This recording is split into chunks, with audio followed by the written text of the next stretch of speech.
So you have probably seen thousands of videos on TikTok about UGC and how people make a lot of money as UGC creators. And now you ask yourself, does it still make sense to start out? Hi, my name is Alisa. I am a social media expert and a content creation coach with more than 6 years of experience. As a UGC creator, I've worked for the last 1.5 years and I have worked with more than 60 various well-known brands like Olaplex, Formal Skin, Invisibubble, and so on. So in this video, I will firstly talk about the UGC term itself because there's a big misunderstanding about what UGC actually is. Also, we are going to talk about how the US market is different from the European market. And finally, I will share some of my thoughts and recommendations about whether it makes sense to become a UGC creator now or not. So UGC is not a new term at all. It has existed in marketing world way longer than it actually does on TikTok. So UGC basically stands for user-generated content, and it is actually any piece of content that a user decides to share about a product or a service. So this can be an Amazon review of a product, this can be a TikTok video where you see that a girl is recommending a mascara or so on. This is all a part of UGC in marketing.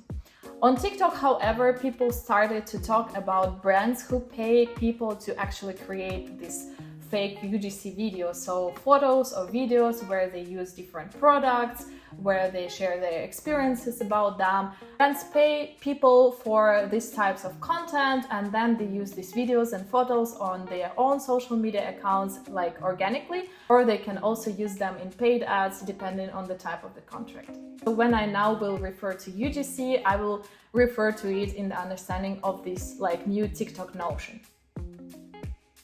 I don't see anything, it's like crazy. So I do believe that the UGC is not dead. However, you need a really good strategy in order to become a UGC creator and to get clients. So on the one hand, when we talk about the US market, we see that it's oversaturated, which means that there are a lot of content creators there and the competition is very high. It's all due to the fact that UGC, as well as many other trends on TikTok, were actually born in the US, and this is why people just had way more time to kind of get into it.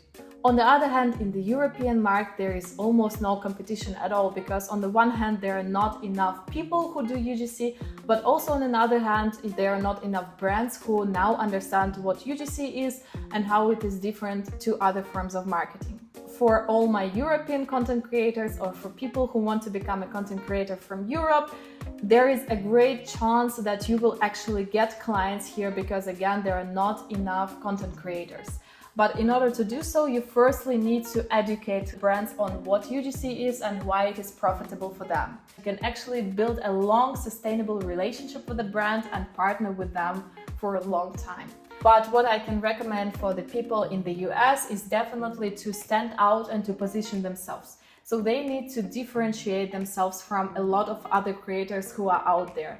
So how you can do it is through your values, through your appearance, or even through your hobbies. For example, if you're a person who really loves going to the gym and you're into this like athletic culture, then I would recommend you to look at the niche of like this whole sports clothes, outwear, or even like sports supplements. So you can really hear in both of these approaches is definitely that you need to become an expert in anything that you do. In order to get enough clients or in order to succeed, you need to become an expert. And there is like this rule of thumb where you need to spend 10,000 hours on what you do in order to become excellent in it. So in order to become an expert.